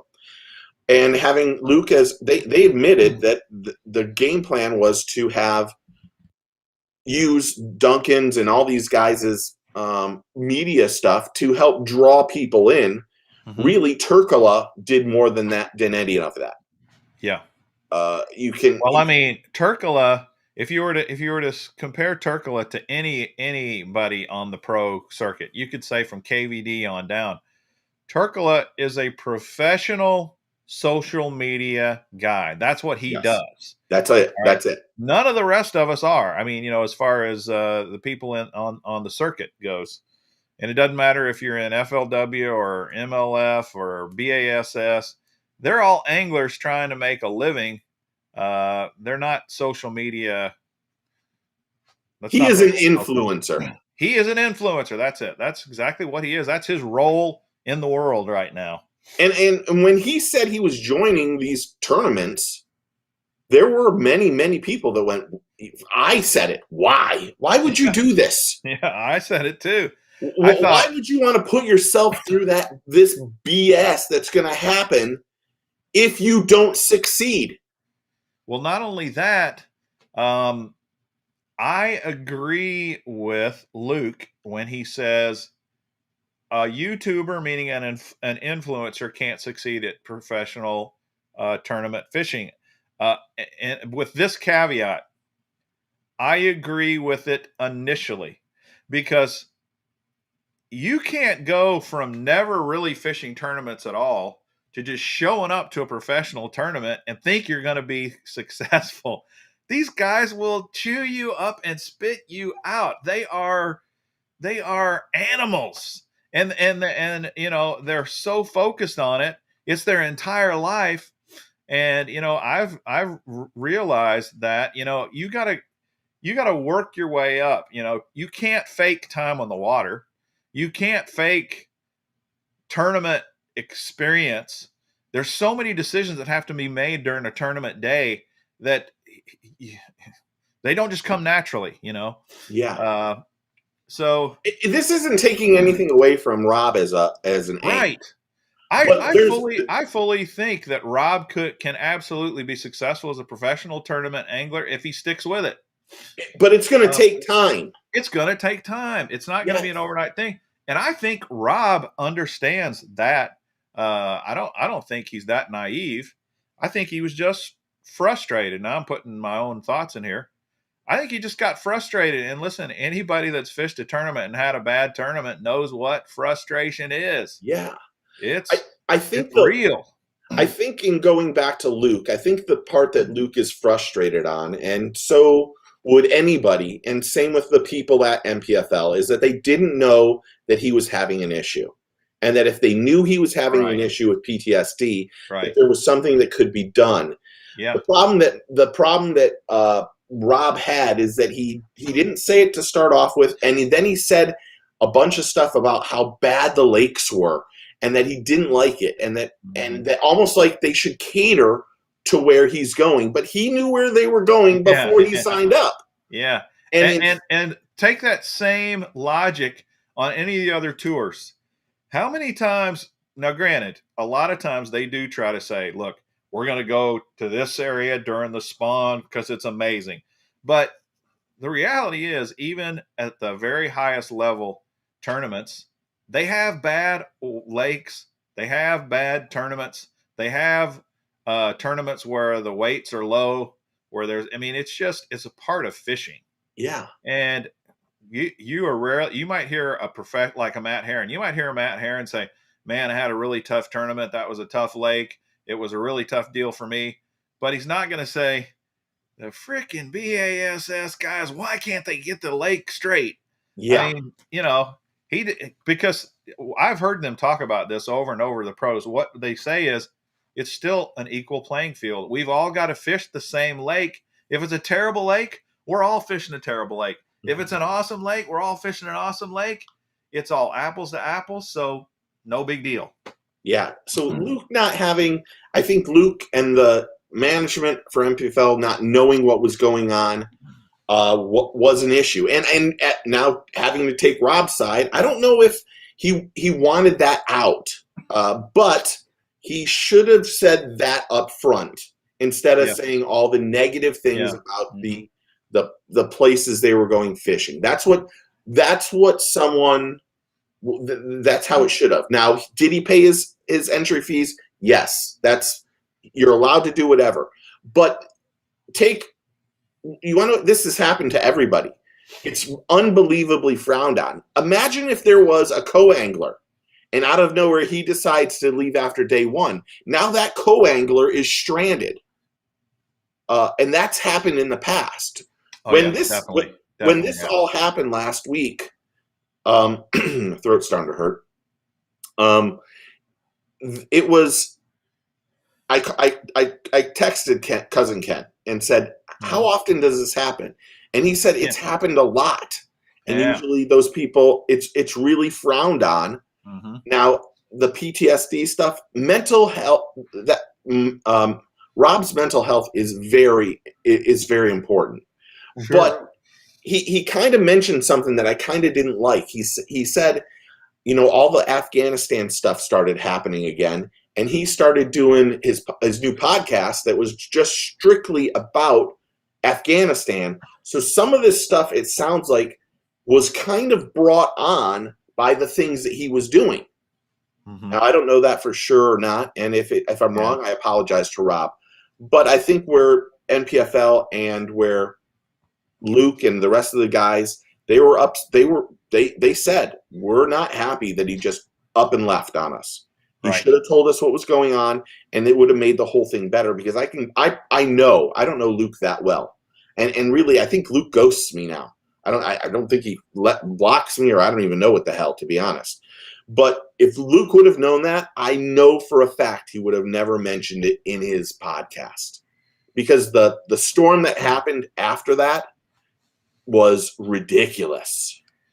It was, and I think it is important to mention that, PTSD is real. Yes. It is a real thing. And it doesn't mean a person's weak. Some of the strongest, bravest people in our entire nation suffer from PTSD in really bad ways. So you have to take a person's word for that. When they say they're having PTSD issues, you cannot discount that. Yes. I'm not discounting that at all. Right. In fact, if he's having issues, I hope that he's going to a psychiatrist or going to someone that he can talk to so that he doesn't have these problems. Because mental health is a serious, serious issue that happens to a lot of veterans and a lot of people. After the whole thing, and then both of them took their videos down. Then, of course, we had we had Duncan's new podcast that came out this week, and he went over a lot of it. But then he threw our boy under the bus. I don't know, Bateman, but he threw our boy under the bus. Yeah, he threw Kevin under the bus there. I didn't understand that at all. I didn't either. That was a little odd. I mean, Kevin is one of the nicest guys in the whole fishing industry. I've seen him make some jokes before, like about Guggen baits and stuff like that. That's pretty darn funny, actually. But I've never seen him do anything offensive. I've never seen him do anything to intentionally harm anyone. And I can't really believe he would have done that to Luke. So I definitely, Bateman made a response, and I believe it was legitimate. I believe it was sincere. It was funny because in the middle of Bateman's thing, he's like, I know Photoshop, but I don't know it that well. And then I thought to myself, this is naive me. I thought to myself, those memes are made in Photoshop? Yeah, I'm like, I could have been doing this for years and making a living on these. And I thought, I don't even know how I honestly didn't know a meme was made out of Photoshop. It makes sense. Yeah. But, I think it's really tough. This community is very small. Yeah. Very, very small. Yep. And, you don't. sometimes you need to bite your tongue and just go, I can't say this. Yes, you do. And as tough as it is, you know, it is tough. There are things I would love to say. There's things I'd love to say here, but I know that it could come back and bite us in the ass. Yeah, for sure. Well, and not to say I'm perfect at this, but from the day I was born, my mother used to tell me the golden rule.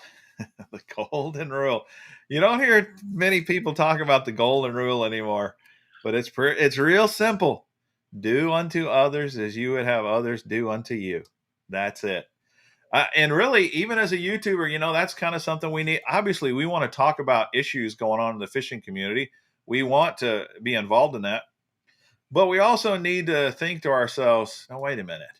Before I say this, if the roles were reversed, would I want that person saying that about me? You know, and a lot of times, if you just stop and answer that question, you can be done. You don't have to upset anybody. You don't have to upset your sponsors. You don't have to ruffle any feathers.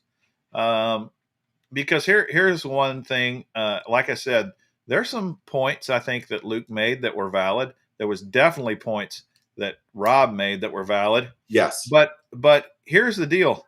Did it really have to be brought to the world's attention? That's the greatest question of all. It didn't. It didn't even need to be brought out. It really didn't. Just because you're upset because he left doesn't mean that it gives you the right as the face of NPFL to do that. And really, when you're the face of something, you need to look at everything you say and do even more. I mean, when I did the fishing show, he was on here earlier, Boudreaux. I used to get all over him because he would wait till the last minute to get his fishing license. And I would be like, imagine, you know, we did the radio show for 12 years. What if we were out fishing, and now he always had his fishing license, let me just say that. What if we were out fishing and we get pulled over by FWC, and you don't have your fishing license? Imagine the line of bullshit we would have to deal with if it got out that Fishing Florida Radio doesn't even have a fishing license and they're out fishing. Yeah, that's bad PR. It's horrible. And really, the NPFL doesn't need this either. That's where I don't think we'll even. Hopefully, the NPFL didn't get hurt by this whole thing, but I kind of feel like they did, because I'm not saying they didn't do the right thing by sticking by Back and Luke, because I think I don't know. You know, there is this thing we hear all the time, which is any publicity is good publicity. Anytime you can get noticed, it's good. And I don't know if I really agree with that, because I definitely think NPFL and Luke have gotten a lot of attention in the last week. Absolutely. You can't deny that. But is it worth it in the whole scheme of things? You know, is it really worth it? Because now you have all these people that have a bad taste, and in a league that had only 142,000 views, and the guy that they had, one of the arguably the biggest name on the tournament, had 1.5 plus million views. The last thing you want to do is piss off Rob and that audience. Yeah, for sure. And that's something that, you know, the NPFL doesn't need any bad stuff right now. And Grant said, video was, can the Guggen squad compete in pro fishing? Yes. Can they compete? Yes. Will they be good at it? We saw this year they weren't very good at it. I mean, I saw Rob fished. I know, I don't even know his name. One of the other guys did some other tournaments. He didn't do very well. It's a different breed of person to do a fishing tournament. That's the whole thing. It's a drastically different view. Yeah. And I'm not taking anything away from anybody. If anybody wants to try and they pay their dues, then that's great. You know, the problem that I saw with NPFL this year, there was only 27 anglers out of the 100 and some odd people that actually made money. That's rough. And that's tough. That's really tough. Yeah, for sure. For sure. I wonder how many people on our live stream watch NPFL. Any of you guys follow it closely? Is it something that matters to you? I was kind of excited when I heard that NPFL was coming to the scene for one reason. And that was one of the things that they said was part of their mission, if you will, is that there are a lot of really great anglers out there that are talented enough to fish at the highest level, yet financial constraints make it so that they have to work full-time jobs back home. And it's impossible to work a full-time job back home and be a BASS or a major league fishing tournament angler. You cannot make it happen. It's just practically impossible. Now, can you own a multi-million-dollar company like Boyd Duckett has done and be a pro angler? Yeah, you can do that.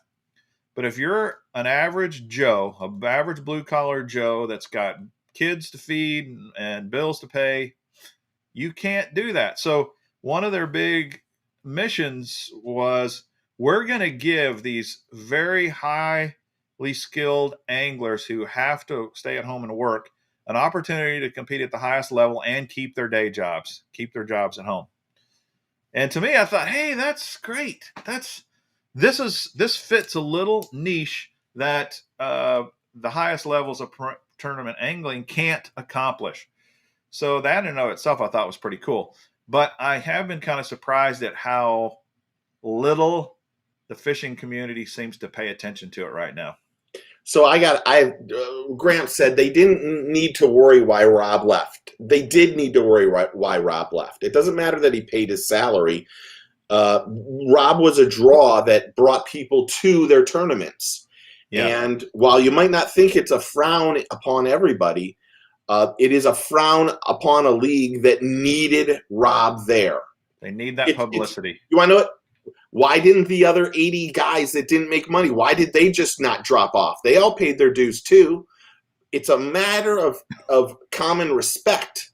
You do this, and this is the whole thing. You just don't drop off after the first day. Now the PTSD stuff, that has a different influence. But just because he paid his money doesn't mean that you do that to the tournament or the organization, especially in organizations that's in their first year. They need to, Rob, as much as you might not like it, or anybody, they might not like it, Rob was the biggest draw in that whole tournament. And if he's not there, then they're in trouble. And in order for any tournament organization to succeed, they need the unity and the support of the anglers. That's an important part of it. I'd say, especially in your infancy, in your first few years. If I were them, I'd be tickled to death to have Rob aboard. So anybody would. And I would be distraught if he was leaving early, because I would be thinking, oh, man, we got kids and all kinds of Guggen lovers and people that come to these tournaments just to see Rob, and he's not even here. He's left. Yeah. And it would, all it took was, what was it? And fish in the Southeast. I don't even know what you guys are talking about. Then don't comment. If you don't know, this is part of the industry that's going on right now. That's why the pros hate the Guggens. You want to know why the pros hate the Guggens, Gramps? Is the Guggens did something that no pro angler can even broach the subject. Yes. They not only killed it on YouTube and made millions of dollars on YouTube, then they made their own product and then destroyed it there too. And all these pro anglers are going, you want to know what? I'm a better angler than these guys. Their egos won't allow them to just go, you want to know what those guys did was exceptional. This is something not a lot of people know. The Guggens closed down iCast 4 years ago. They closed it down. They put on their social media, hey guys, we're about to, I don't even know, it might have been 3 or 4 years ago. We're about to launch a new bait. Come out to iCast on the water and get your free bait. In other words, come outside. In other words, leave the venue, come outside and see our Guggen products. And they told the public, y'all can come in. And now the public can't come into iCast. The shitstorm that it caused that year was unbelievable.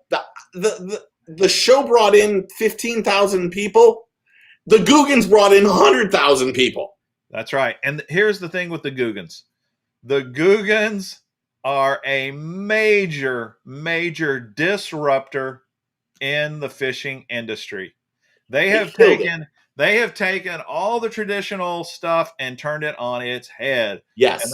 And that's why everybody was so mad at them. And that's why there's still a bunch of people that hate them, because the market's fairly small. They've taken a big chunk of the market, but they have brought in a new customer base. A lot of these little kids, that guys are talking about in the comments, that wouldn't even be paying attention to fishing without the Googans. Yeah. So they're here to stay, and like them or not, I'm not saying that. You guys know, you follow me. I don't have many Googan baits at all. I don't have any. But the Googans are not going away. Never. And they are good for the sport. Yeah, they really are. I mean, now if you want to be exclusive and keep people out, I guess they're bad, but they're a good thing. And having a major Googan on the NPFL could do nothing but help them.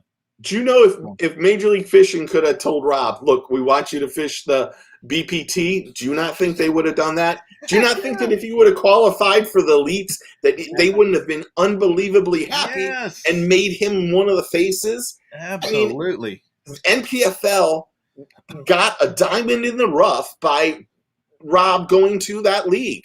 And as crazy as it sounds, he was good for them. Now, right now, he isn't good for them. Yeah. But, there's so many pros and cons to both sides of this story. Yeah. That's the craziest thing about this. Yeah. There's so many pros and cons. I want to just say, Tom, I know there's a few that might fish NPFL, but I haven't heard anyone specifically from the elite say we're going to go over there. I haven't heard that yet. So I've heard of one on the tell us about cutting open Chinese made crankbaits, please. You're right. Fishing with Gramps, all that's legit. It's true, but you still can't. We can't put our heads in the sand and pretend that the Googans aren't a major force in the industry. They just are. Oh, I mean, there's when they came out with their I don't think their plastics are worth crap. I think they break too much. I don't want anything to do with them. Yeah. And maybe if they changed them, maybe I would. But when they came out with their rods, they made a massive order of their rods. Their rods sold out in 48 hours. Yeah. You couldn't buy one of their rods. Hey, and here's another thing, Steve. You may not like the Googan soft plastics. Jacob Wheeler is winning tournaments fishing with Googan soft plastics. Well, he gets 80,000 of them. I mean, I know he does. I know he does, but it's right there on TV. You can see him throwing it in there and catching them. And I've heard that their plastics tear up a lot really quick. They're not. That's the one problem. As a regular angler, they just break down too fast. But if you got an unlimited supply like Jacob Wheeler, yeah, then it's fine. It's fine. and really, let's just think of that. Not only are they the greatest group of YouTuber people on the planet, but they also support the greatest angler on the planet now. That's right. And they support a lot of anglers. There's a lot of anglers they're sponsoring now. And this is what I'm saying. It's not one or the other. It's intertwined completely now. And so what I'm an old geezer, and I was definitely not on the Googan bandwagon when they first started out, but it's a part of life now, and I've decided I'm going to embrace them. I may not go out and buy a ton of their baits. I might, just like you're talking about the skinny dipper, I like my reaction innovation baits. I'm probably not going to replace them with Guggen baits, but they're still, they are what they are. Gramps said nobody complains to Gary about soft Cincos. There's a drastic difference in, they admitted, the Guggen guides admitted, we made the stuff too soft. You can't really, see, I have a hard time with this because you can't really defend somebody that when a bluegill bites the toad, that I have to put a new bait on because a bluegill sucked down one of the legs after the first cast. Yeah. Or you have 5 baits and you catch 5 fish and the baits are useless. Even watch their videos. Gramps is just getting me all fired up. You watch some of the videos, every time they get a remote bite or even they set the hook, they have to change their baits because the baits are just too soft. Maybe Rob met with Gary. If he did, great. I'm not taking anything away from that. I'm just saying they're too soft. That's all. Yeah, that's all. Now that I'm all fired up, my throat hurts. I'm tired. I'm nasty now. Here's the other thing. The other thing that I will say about this whole controversy that, well, it's fun to talk about this kind of stuff, but come on, boys and girls, ladies and gentlemen. There is nothing in fishing, even when we have egg on our face and we make the wrong choices. There's nothing that justifies death threats. Yeah, there's nothing that justifies that. Yeah, two wrongs don't make a right. Yes. I mean, and I think, until you walk in a man's shoes, you really don't know all the facts. We still don't know all the facts in regards to Luke. We still don't know all the facts in regards to the NPFL. We still don't know all the facts in regards to Rob. So, but you don't threaten his wife and his kids and everybody else. Exactly. You are a horrible individual that's going straight to hell when you do something like that. Yeah, come on, guys. His wife and kids don't have anything to do with what comes out of his mouth. No. They're married to him. Yes, as his kids. Does that make his wife and his kids bad? No. But to go on and DM his wife and his kids and say horrible things and threaten their lives, you are a shit asshole for doing that. Sorry. Yeah, that's just wrong. Look, boil it back down to why did we all get started in this stuff? Fishing is just fun. It's about having fun. That's all. So, man, if it starts to get into this craziness, man, you need to take a step back and reset and say, hold on a second, man. Why am I doing this? Why am I involved in this? And I think this is one of the disappointments about the fishing industry, and it's true of any sport. Football is backyard football. There's nothing funner than backyard football until you turn it into professional football. And professional football is fun, but man, it's always got to have controversy with it. And it's the same. You start putting money behind fishing, and then someone says, well, that's my livelihood, so I'm going to go knock his block off because we're talking about my livelihood now. And man, it's a shame. So in the last 3 or 4 years, the big controversies have been Major League Fishing, Luke Duncan in Major League Fishing, Luke Duncan and Rob Turcola. The drama that Luke stirs up is astronomical. And I love some of it. I couldn't get enough of it on Monday and Tuesday. But you still have to respect his opinion and everything else. But you also have to you have to continuously say, let's hope that Rob is getting as much help as he can. Absolutely. And let me make sure we say, and I have said this to you, I thank him for his service, and I thank you for the service. That PTSD is nothing. And Luke and Mercer, thank you, Gramps. This is why I love Gramps. Gramps, we need to have a 3-way with Gramps in here at some point. Yeah, we ought to. Yeah. But yeah, it seems, you get in these podcasts, and really I could stir it up too if I really wanted to. There's so many things that I know. But you know, at some point in time, you just go, okay. I mean, I talk to certain guys every week, but if I said everything that they told me, man, we would. The shitstorm would be bad for us, man. For sure. And Herb said, without YouTube, there would be no Googans. You're right. That is absolutely right. Hey, congratulations, Caro. She caught her first fish ever on a wacky rig. Nice. First wacky rig fish. Man, your world's going to change. That's fun stuff. That is fun. Yeah. That person that, don't say his name, that person confirmed for 2 weeks. Oh, great. Just now. Awesome. He who cannot be named. Yes. Oh my goodness, boys and girls. You are not going to believe who we got in 2 weeks.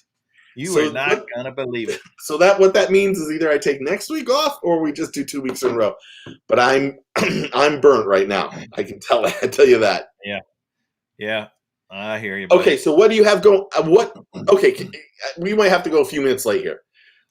Yeah, you're right. Big hill. We have to. That did sound weird. It did sound weird.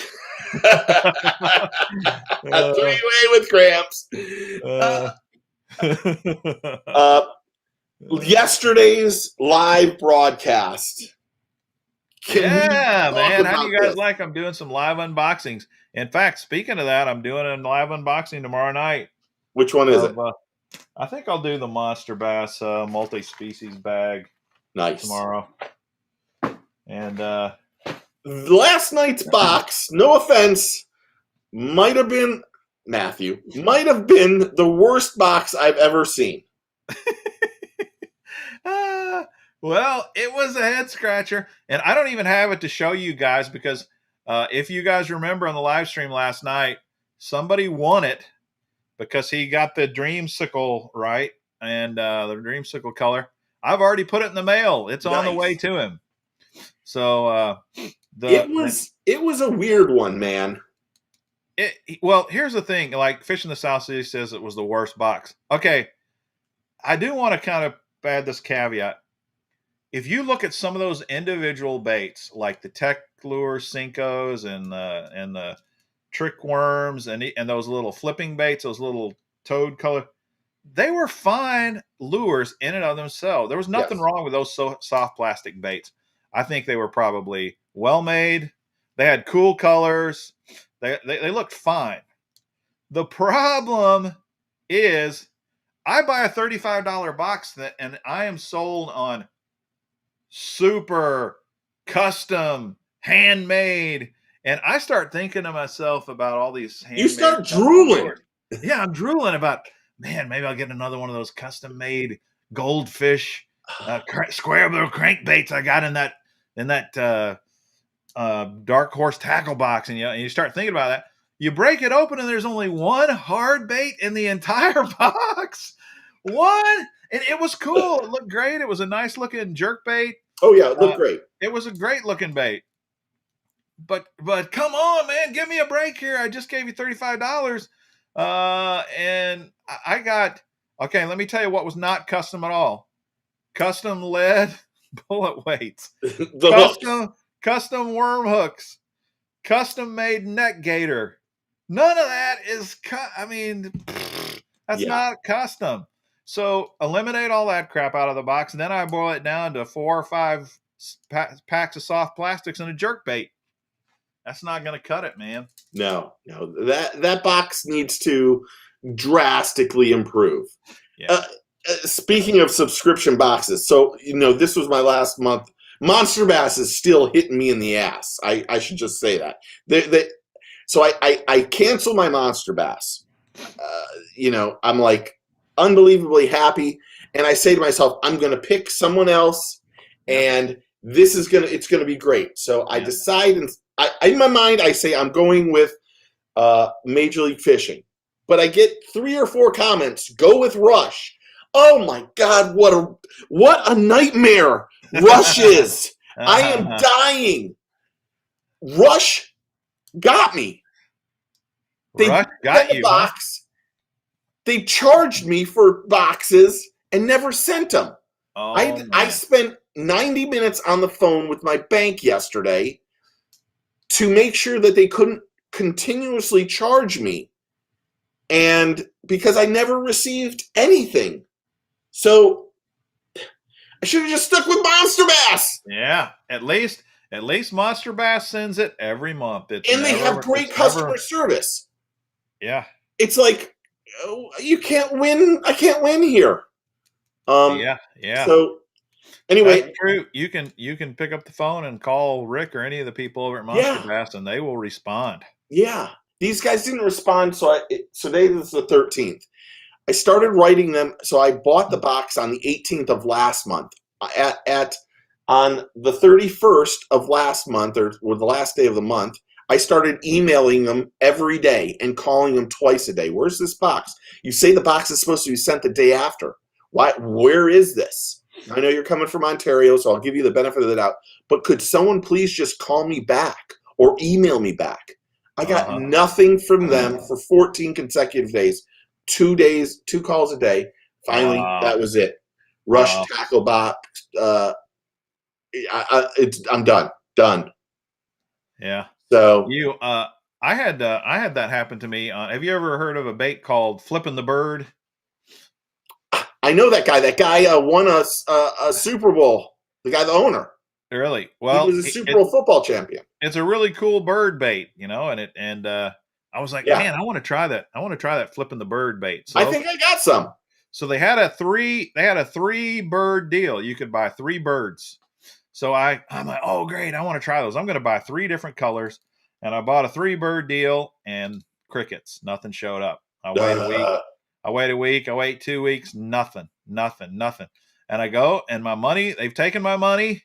Flipping the bird did not give me any bait. So I try to contact him. And I swear it took me forever. Finally, I found a contact on Facebook. They had a Facebook page. I send them the info. Hey, I ordered these deals and you can take my money. I haven't gotten them. Crickets. No response.